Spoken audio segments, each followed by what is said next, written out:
and adding to bank credits are in our best judgment insufficient by themselves to start the nation on a sustained upward movement.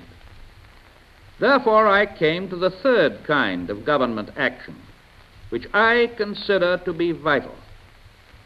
I said to the Congress, you and I cannot afford to equip ourselves with 2 rounds of ammunition where 3 rounds are necessary. If we stop at relief and credit, we may find ourselves without ammunition before the enemy is routed. If we are fully equipped with the 3rd round of ammunition, we stand to win the battle against adversity. This 3rd proposal is to make definite additions to the purchasing power of the nation by providing new work over and above the continuing of the old work. First, to enable the United States Housing Authority to undertake the immediate construction of about $300 million worth of additional slum clearance projects. Second, to renew a public works program by starting as quickly as possible about $1 billion worth of needed permanent public improvements in our states and their counties and cities. Third, to add $100 million to the estimate for federal aid highways in excess of the amount that I recommended in January. Fourth, to add $37 million over and above the former estimate of $63 million for flood control and reclamation.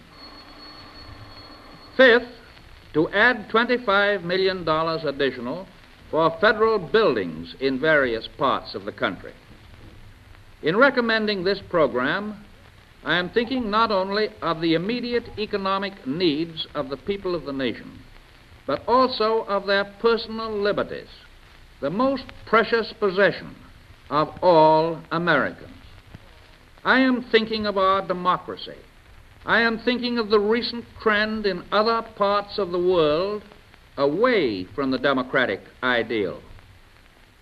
Democracy has disappeared in several other great nations.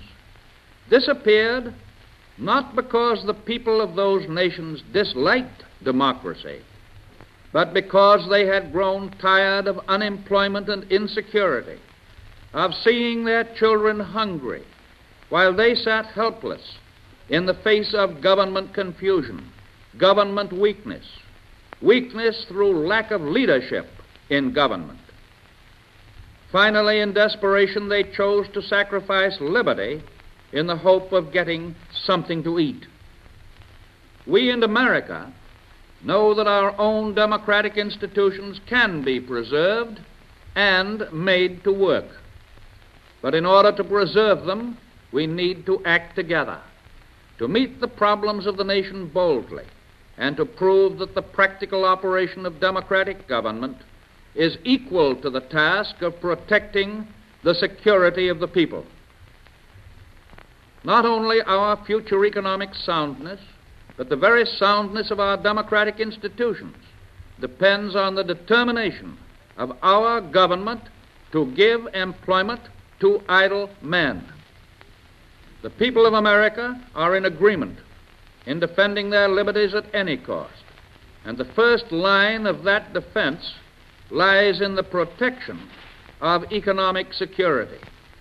Your government, seeking to protect democracy, must prove that government is stronger than the forces of business depression. History proves that dictatorships do not grow out of strong and successful governments, but out of weak and helpless governments. If by democratic methods people get a government strong enough to protect them from fear and starvation, their democracy succeeds. But if they do not, they grow impatient.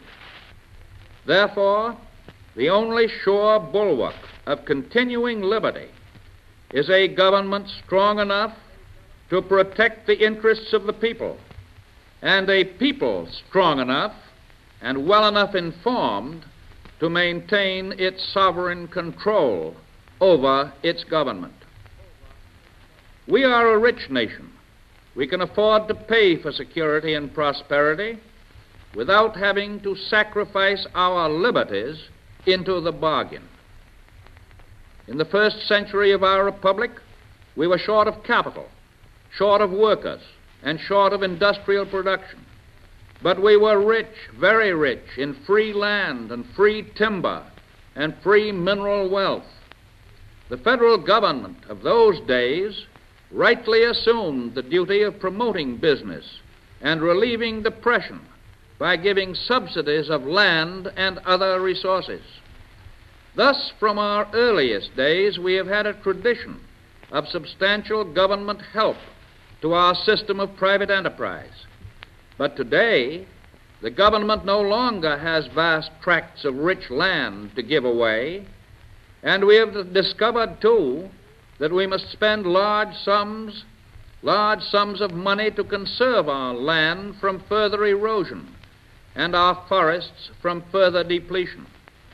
The situation is also very different from the old days because now we have plenty of capital, banks and insurance companies loaded with idle money, plenty of industrial productive capacity, and many millions of workers looking for jobs.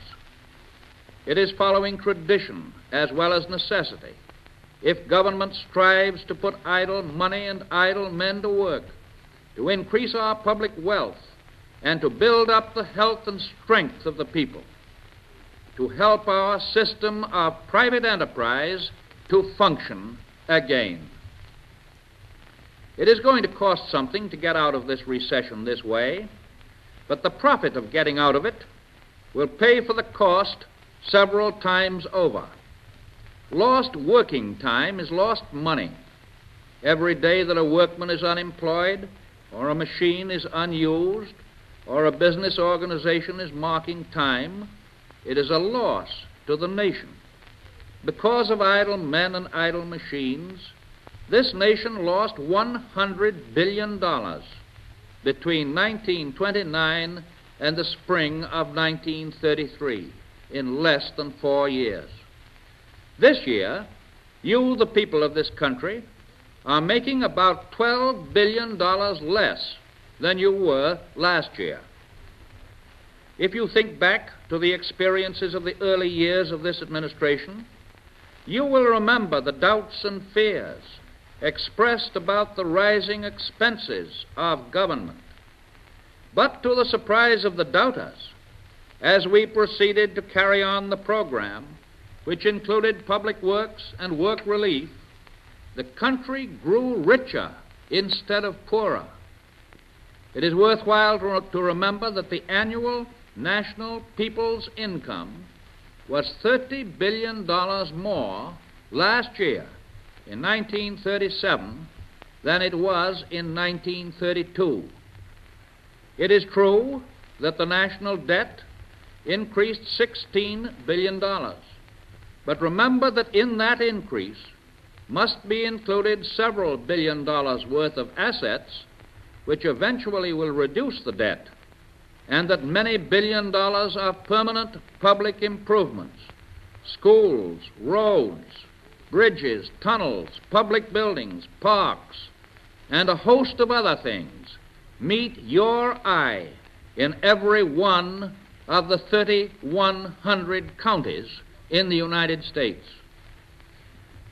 No doubt you will be told that the government spending program of the past 5 years did not cause the increase in our national income. They will tell you that business revived because of private spending and investment. That is true in part, for the government spent only a small part of the total.